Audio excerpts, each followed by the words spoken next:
or in this case, voting. But strong people just get shit done. Like, a strong man doesn't need to nag anyone. He gets it done. There's no conversation to be had. He goes out, he does whatever the fuck he wants. He solves his own problems. There's no role for government to play. And, like, sure, the government can protect you, but if you're strong, you can protect yourself. Like, you can pick up the phone and call 911, or you can carry a gun. And if you fucking do anything, I'm going to blow your goddamn brains out and feed your body to the hogs. I don't even need to do paperwork. Your fucking family can put out a missing persons report. You can be on Unsolved Mysteries for all I care. You're going to be fucking pig shit. So that's what strong people do. Strong, independent people just solve their own problems. They don't need the government. And so when you're in a situation where you have the left and the right fighting each other, the people who believe in freedom realize, like, they don't have a dog in this fight. And so they either do what's in their best interest or they just fuck off. And so they're never really, just like with Tom Bombadil, his role in Lord of the Rings was basically nothing. He helped out. He was a cool guy. He, magical and jovial and whatever. But then, like, he never did anything. He didn't, like, save the day. He didn't fight Sauron. He realized, oh, shit's going to hell. Bye. And then he's just gone. And you never saw his ass again.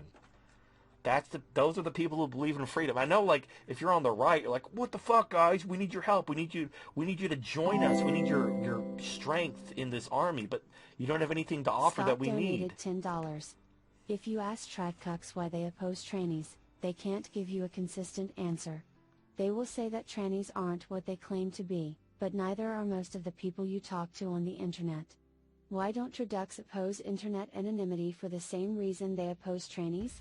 No, the reason they oppose trannies is even more pathetic than you imagine.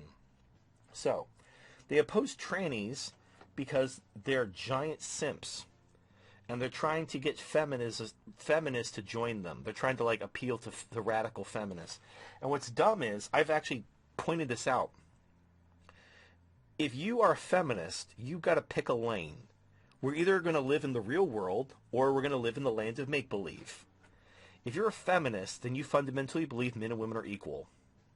That's not true. That's make-believe. Now, if you want to believe men and women are equal, well, then you really have no right to say that trannies aren't real women. Because we're living in the land of make-believe. We're living in the land of imagination.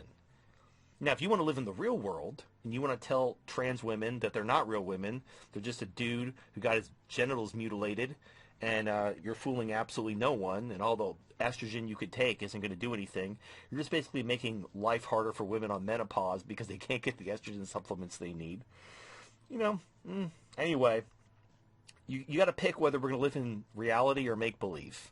If you want to live in reality, then trans women aren't real women, and men and women aren't equal. That's reality. And if you want to live in make-believe, then men and women are equal because feelings, but also trans women are real women because feelings. You see, you got to pick one. You can't have it both ways. Now, I know the way women operate is they just do whatever's in their interest. So they want to believe men and women are equal so they can cry about patriarchy. But then they also don't want trans women to be real women because they don't want to lose their privileges.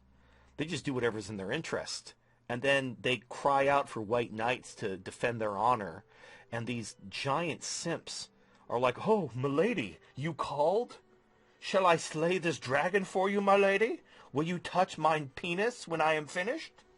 You shall not touch my penis. Oh, well, my penis shall fight for you anyway, even though it shall remain dry as the Sahara Desert.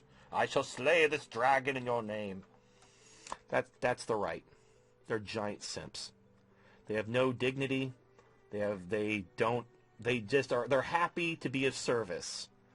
To serve my lady. That's your duty as a man, to serve women. Yeah! Yeah.